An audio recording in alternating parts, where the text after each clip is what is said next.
Just enjoy my my mug of coffee in the Night Planet mug. Is it? Does it make the coffee taste so much better? Always. Does it? It's good coffee.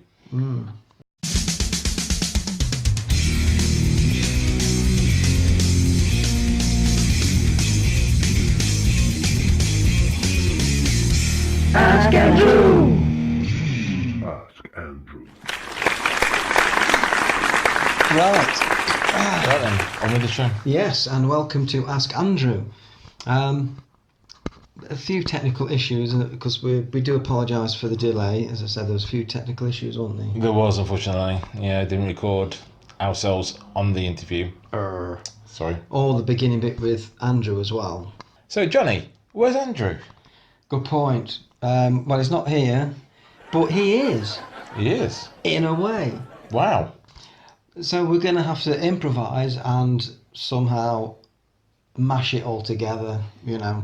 Mm-hmm. Luckily, though, we have got Andrew answering all of the questions, so we've got that. So we have. All is not lost. In fact, it's not lost at all, is it? No. In fact, it might be even better like this way. Yeah. So, by the magic of editing, here is Andrew. Well, it's not really magic, is it? Really? Well, it's just editing. Yeah. Really, that's all it is. You know, I mean, I could edit anything in. Could you? Well, I suppose. Well, but either of us could. You could, you know. No. Easily, you know, if I wanted a cat on a skateboard, there it is. Wow. You know, anything. You ask anything, and we'll edit it in. Can you get a parrot dancing? Yeah, of course. Look. Amazing. You see? Right. See, it's not magic. It's just cheating. Right. Okay, so we welcomed Andrew, didn't we? We did. We've already welcomed him, and he was very pleased, of course, to be in the second episode of Ask Andrew. Mm-hmm. And we posed the first question to him, which I'm going to read out now, and then we're going to magically go to Andrew. So the first question was by Mango Mesh, and he asks, is the radio show Coast to Coast AM still worth listening to? Coast to Coast, I haven't really listened to it for quite a long time. George Noory has always been fairly good. Some people call him George Snoory because he tends to sort of be somewhat disinterested in the guests sometimes.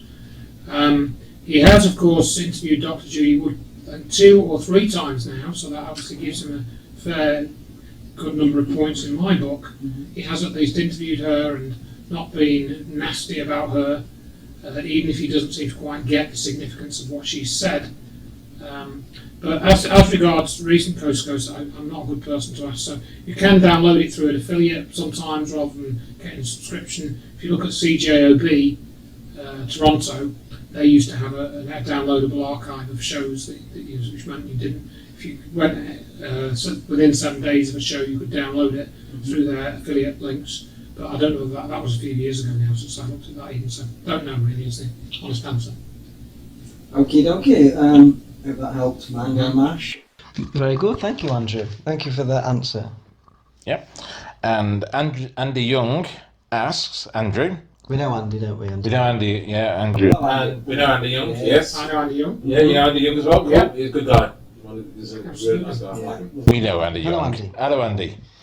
Andy asks, as Andrew Johnson, has Andrew looked into the latest findings from the Steve Mera regarding Project Doorway? And if so, does he see this as affecting the future of ufology? No, I don't know what that is. So I know who Steve Mera is, but I haven't seen Project Doorway. I don't know what that is. So I'll have to go and check that out. Sorry about that.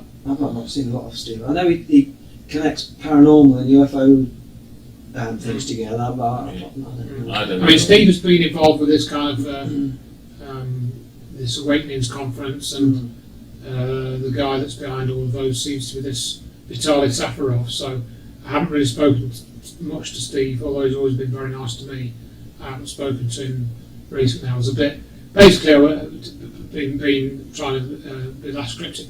The stuff that Steve had got involved with, I was a bit uncomfortable with for various reasons, because of there appears to be some behind the scenes influence there, which with what he's involved with. So I was a bit sort of sceptical of getting involved in that. But I think I'm going to say Steve's always been perfectly fine with me and a nice chap, and seems to be trying to do the right thing at least. So, yeah, I don't know about that portal thing though. No, I'm not that. No. Well, thank you, Andrew, for that one. Thank you. Right, we've got Julie Mullen. Who's she? I've had no idea, but she does some editing assistant. Does she? Yes. For You on That Planet? She does, yes. Well done, We know her, Julie. really. We do. Yeah, see you later. We'll catch up with you later. Anyway, Julie Mullen asks, can you ask Andrew if he prefers the fruity massage oil or the more tingly one? Andrew? I don't know because I've never had either. There's one there. I'm not. You're going to put some height on that one. I could tell you a story about masseurs, which didn't happen to me, but I'm not sure we should put it in a Unite Planet video. Oh, we're fine. We're okay. Yeah, No, okay about that, it's a bit too blue, really. I'll tell you. Bit- After. We can put 18 on it. I'll tell you after, but if you want to put it in, you can tell it. That's You the can deal. put it in, Okay right? then. And you can say Andrew told us this story, but I'm not going to tell it. Okay then. Okay. Well, that's a deal. Alright, that's Okay. a deal. You can ask the next one if you like. Okay. No, it's a small one. It's a small question. And then I'll do it. Yeah, you do the I'll do long long one. one to the dish. Because I can't Thank you, read. Julie. Thank you, Julie. Right, thank you. Thank you Well. very much, Andrew. Yeah. So, Johnny, which one was your favourite massage? The tingly one. Right, the fruity one was alright. The fruity one was okay, was it? Tingly one, I'm going for the tingly one. Okay. What about if it's tingly and fruity? Should have mixed them, shouldn't I? Yeah, that'd be fun. Next time. Next Next time. By the way, Paul doesn't do the massage. No. That's clearly it. Yeah. I don't do massage. He refused. Right, I might do the one for Lisa. yes, yes. So, the next question is by Lisa Hauserman. From Lounging with Oh, Lisa. Yes. Good friend. Yeah, good Shout out friend. to Lisa, yeah. Yeah, shout out for her. Yeah, definitely. And Lisa asks Andrew, what are Andrew's thoughts on the electric universe theory? Oh, that's another good question from Lisa.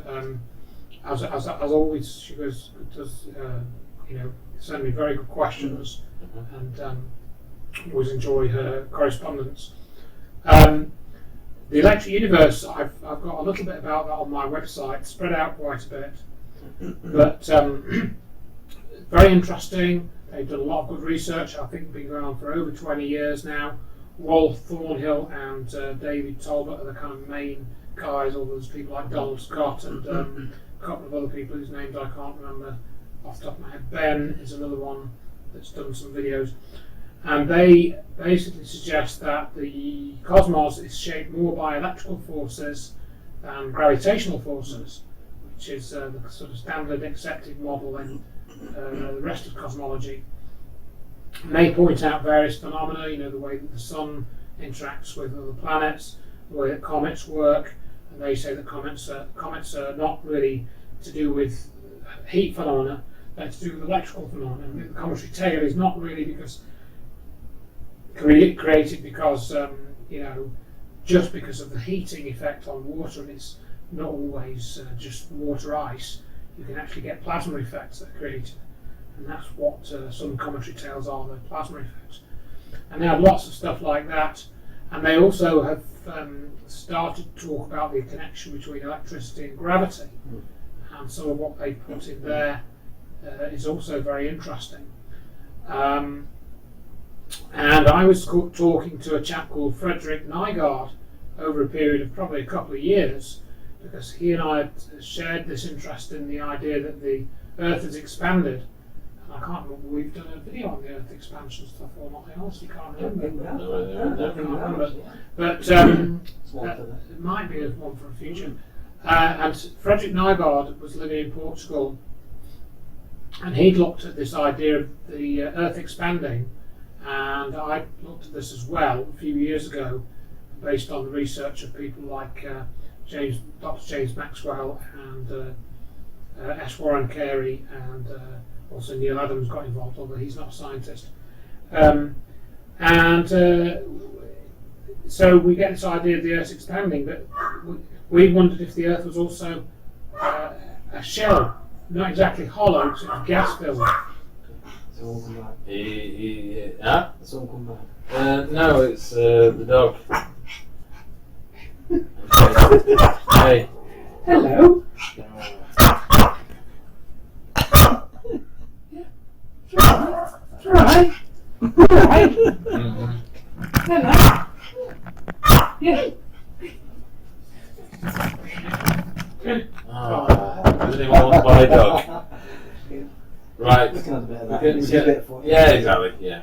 Where was you at? Yeah, sorry. so looking at the Earth expansion, and so Frederick Nygaard, we talked about Peter Woodhead's idea that it was the Earth had actually been mechanically expanded by steam pressure inside the core, because he had looked at several articles which suggest that the Earth may have had an ice core, not a hot molten core in the past, and there's some reasons for thinking this.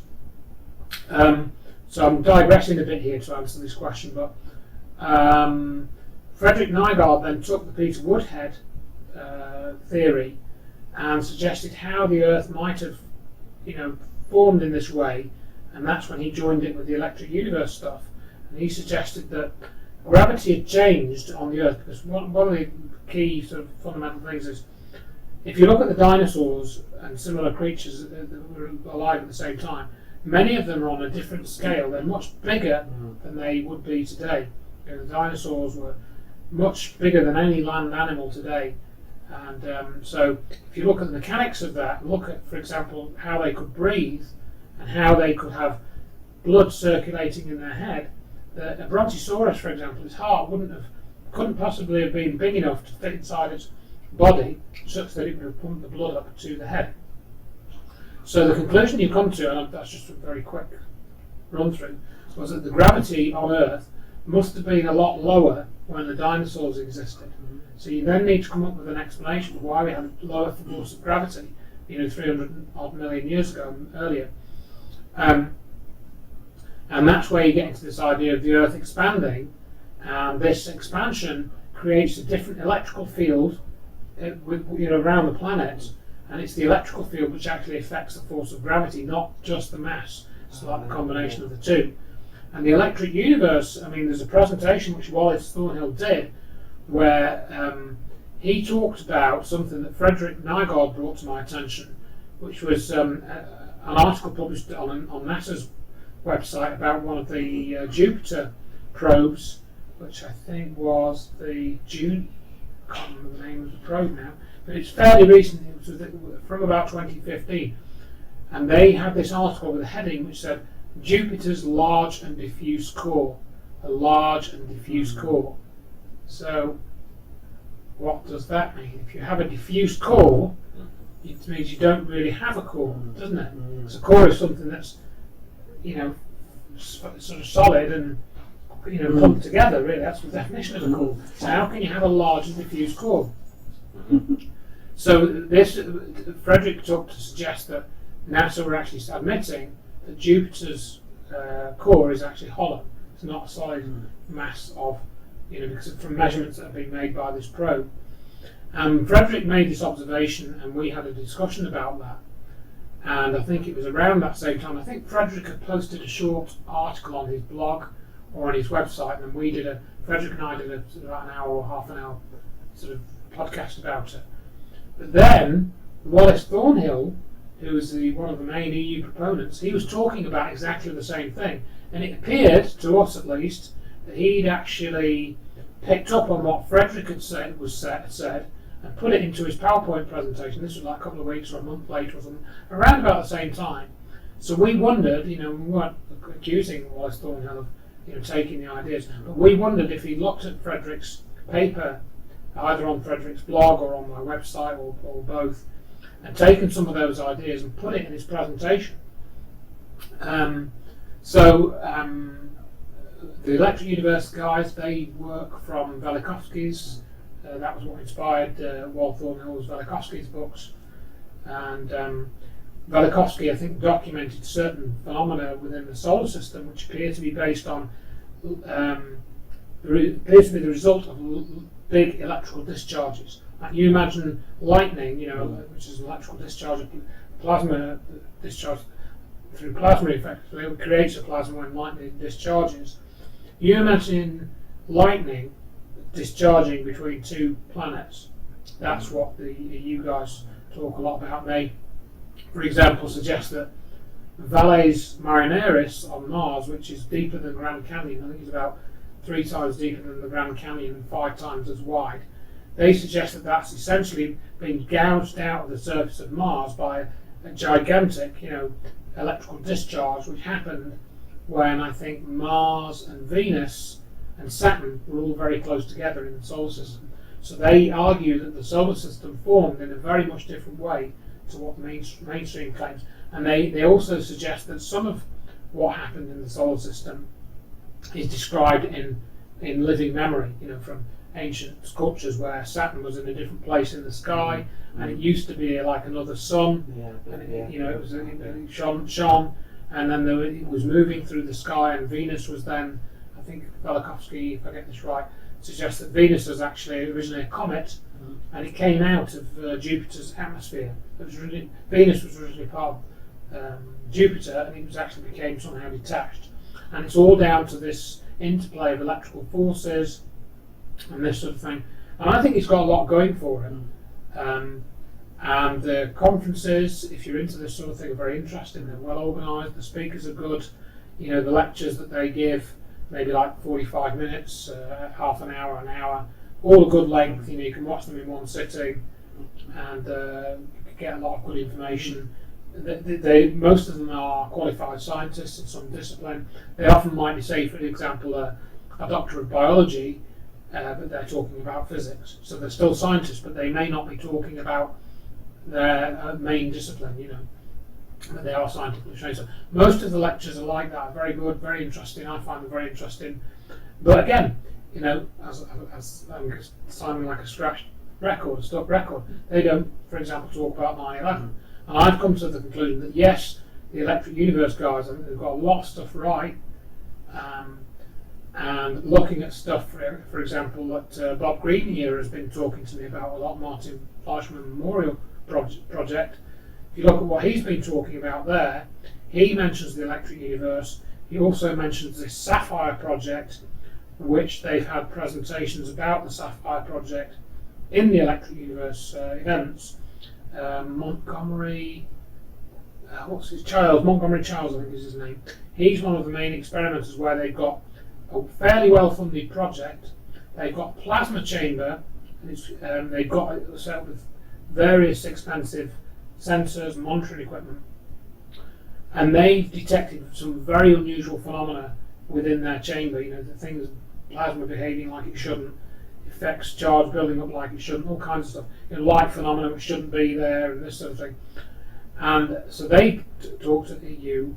Bob Green has picked up on their talks because he thinks it's all to do with charge clusters, and a lot of the Electric Universe phenomena are to do with charge clusters, which are like they can be like enormous electrons. You imagine an electron which is said to be, this tiny particle which you can't even perceive hardly. It's like I forget what the radius is, something like 10 to the minus 35 meters or something. The electron radius, something like that. But you imagine an electron that's a centimetre across, something like 5 centimetres across. That's what a charge cluster could be. And so some of that has been discussed in the Electric Universe, but then again, they won't talk about 9/11. And I had some experience a few years ago where a guy, who I won't name, he tried to get Dr. Judy Wood at one of the conferences. It wasn't an Electric Universe conference, but a lot of the people that were involved with this conference were also involved with the Electric Universe. And he set up her to do a talk, and then when these other guys got wind of it, they said, no, we're not talking about 9/11. It's a science conference, we're not talking about politics. And of course she was talking about the science of 9/11, the way the building disappeared, and the science behind that. She was blocked. So, and it was also, there was a forum thread, and I think that was sort of shut down prematurely. It's still there on their forum, but they don't want to talk about that. And again, that to me is, I think the Electric Universe is good. As I said, I've given you all some positives, but again, it only goes so far. What are you going to do with it? Yes, okay, the sun is formed in a different way to what we read in the mainstream textbooks. Yes, Jupiter has weird effects happening which the mainstream can't explain and the EU can. Yes, okay, we can establish all of that, but what next? Where do we go from there? My answer again is back to energy and technology. They don't talk about free energy very much, to my knowledge. So that's where I would criticise it, where it doesn't go far enough. They don't join up with other areas of thinking. They've tried, for example, somebody actually wrote to me about this the other day, and I've had lots of people write about it. The EU have tried to explain some of the features on Mars as being created by these plasma discharge effects. That one in particular being that dome that I talk about. They claim that this can be reproduced in the laboratory, the appearance of that dome. I've disputed that, and I've put that in my Secrets in the Solar System book. And I've had about 20 emails over the years saying, oh, the EU explains that dome. And, well, possibly it might. I won't totally discount it, but from my observation of it, I don't think they're correct. And the problem that the EU has is that if they say the dome is a discharge phenomena, which it might be, I don't think it is, but it might be, what about Cydonia? What about the geometry that's built into that? What about the correspondence between Cydonia and Avery? Yeah. Does that mean that Avery was formed by a plasma discharge? Does it mean that those stones that were put there, that was a result of a plasma discharge between two planets? In fact, because it credits there's an analogue on Mars. So they should be addressing that. If they do a presentation about that dome, they can say, well, we think the plasma discharge explains the dome, but it doesn't explain this, because it doesn't. So again, I'm back to the same sort of things as I was saying before. Excellent, that's great. Well detailed answer there. Thank you. Just to clarify, when Andrew's talking about EU, was the Brexit, the electric universe, not European Union. People might think EU. Right, final one. And this is from Tor Engen, and he emailed in this one. You did? Yes, he did.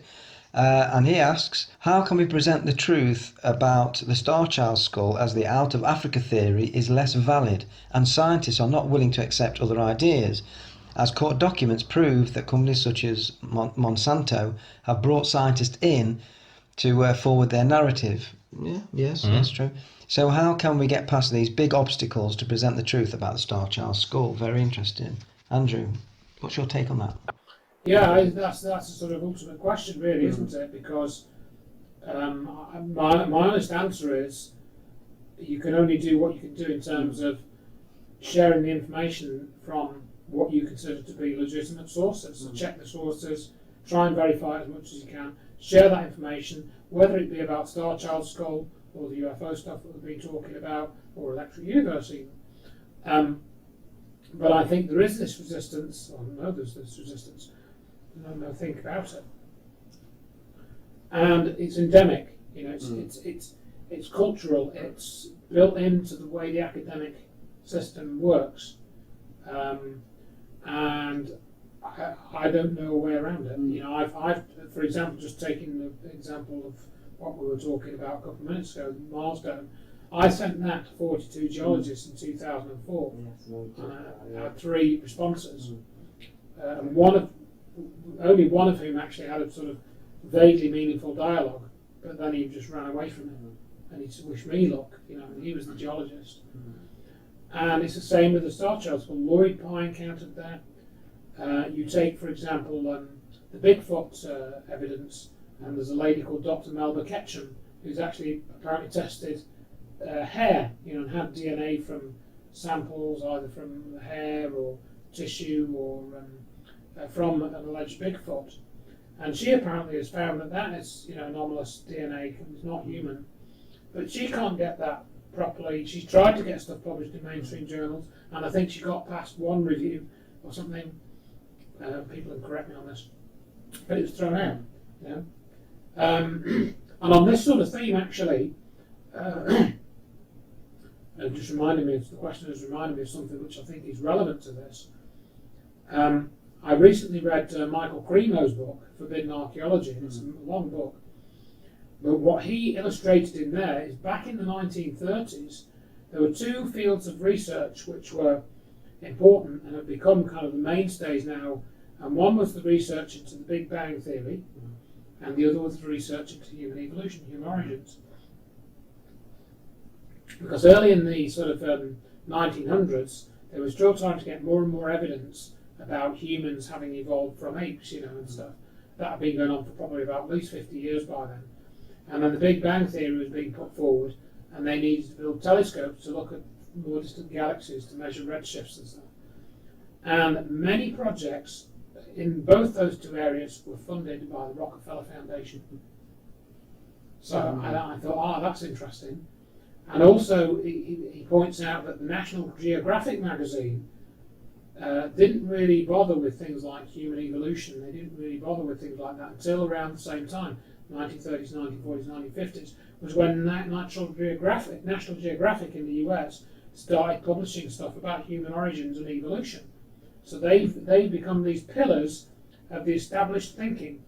And it's difficult to knock down those pillars because they're the only ones that can get funded. If you want, read Lloyd Pye's book, the 2007 book, about how he tried to get funding for Star Child research. And if you can't get people like Stephen Greer to even talk about it, going back to what we were saying earlier, how are you going to get, say, Nottingham University to talk about it? And back to what I said, until you can get the disclosure movement to be honest and disclose the truth, or if they haven't looked at a topic to be honest and say, I don't know, I haven't studied this enough yet, how are we going to get the mainstream to do it? Let's get the disclosure movement, or what it claims to be, in order before we tackle the mainstream. That'd be part of my response to that question. Which is probably why it is as it is. The truth movement. It's fractured up as it is. It's fractured, it's divided, and it's managed by groups within the intelligence services. It's steered. Thank you very much, Andrew. Very good answer. Very good. So that's all the questions, and it's up to Andrew now to pick the star question. And just to recap it, what we got? Good idea. And the recap is, we had at the beginning of the programme, we had Mango Mesh, and he asked about the Coast to Coast radio, if it's worth listening to question. Thank you, Mango. Andrew Young, he asked about Steve Mera's Project Doorway question. We had Julie Mullen about the massage oil. Oh, fruity. Yes. She asked about if Andrew preferred the fruity massage oil or the tingly one. I can still smell fruity from over here. Yes, banana. Then we had Lisa Hauserman's question. She asked Andrew about the electric universe theory. Good question. Good question. And another good question. They're all been great, really. Brilliant. Even the massage one. Yeah. And then we had Tor Engen's question about how to present the truth of the Star Child skull and other things, really, with scientists being bought and things not getting through, locked down. Yeah. So some great questions there. So it's over to Andrew, isn't it? To to decide his best. Yes. Yeah. And you to decide which question you like the best. Yes. Over to you, Andrew. What do you think? Well, it's going to sound like favouritism, but Lisa's question I found the most interesting because it allowed me to talk a bit about what we haven't talked about that much, but I think we brought it once or twice, but that gave me a chance just to bring that to the fore and just try and explain some of its relevance. So we have to go for Lisa again. Well done, I know Lisa. she's going to be over the moon. Yes. Yeah. So well done, Lisa. Well done, Lisa. So far, it's only you in that. The runner-up would definitely be the last one, which was Tours. Tours, yes. Yeah. That would definitely be the runner-up. Yes. Because that raises some important issues as well. Definitely.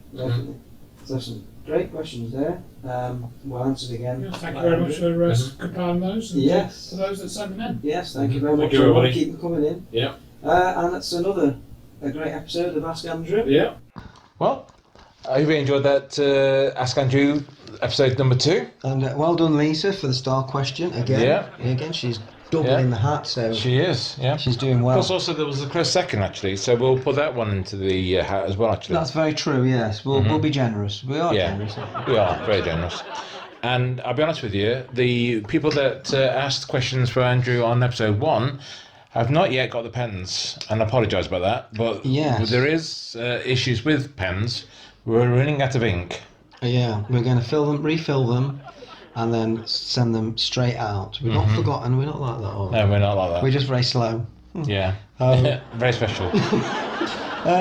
So thank you very much for all the questions. And of course, a big thank you for Andrew for taking his time out to answer those very questions.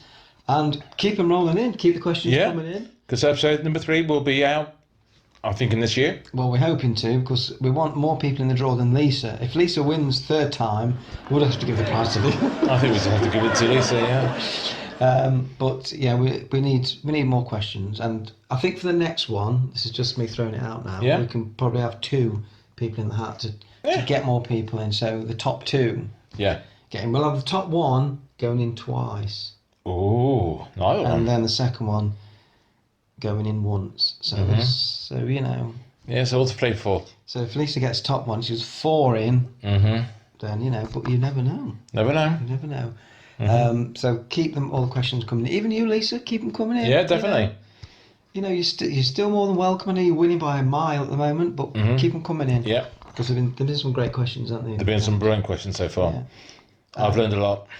Yes, and you know, we like the serious ones, but if you've got a little one a bit more, you know... Aimed at the blue fleece. Yeah, okay. A little one a bit more fruity, like my massage oil, then send it in. Yeah, definitely. So, Lisa, say thank you for watching, thank you for questions, thank you, Andrew. Thank you very much for compiling those. And Yes. to those that sent them in. Yes, thank you very much. Thank you, everybody. Keep them coming in. Yeah. And that's a great episode of Ask Andrew. Yeah. So until next time, it's goodbye from us, and it's goodbye from Andrew. And it's goodbye from them. Yeah, thank you, Andrew. And until next time. Mm-hmm. Bye-bye. Bye-bye.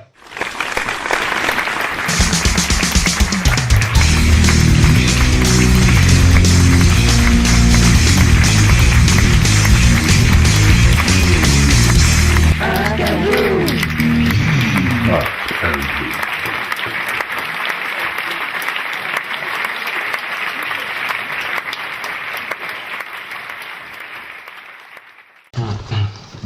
Oh, I think that went well then, the recording for Ask Andrew, didn't it? Yeah, not bad. I've even got that little massage thing in, the question in. You did, didn't you? Yeah, it's all right. Yeah, it was good, that was good. Yeah, well done, mate. That was really good, that. He was good Anyway, at that. yeah. Good at that, yeah. So, anyway, tell me a bit more about this massage then. What happened then? Do you really want to know? Yeah, is it the fruity one? Well, what it was, right? Yeah. I went to this massage parlour. Mm-hmm. I'm not going to say where because you might want to go. Mm-hmm. And well, you know, I had a nice massage. One lady came in, you know, and quite nice, you know. Yeah. Okay. A bit strong in the arm, but you know, it goes with the territory. Firm hands, yeah. And you know, lovely massage. You know. Really? Stripped naked, Really? full, the whole lot. Yeah. You were completely naked during this? Yes, and it was, you know, she was massaging every, you know, right up to the inner thigh a bit. Oh God! Wow.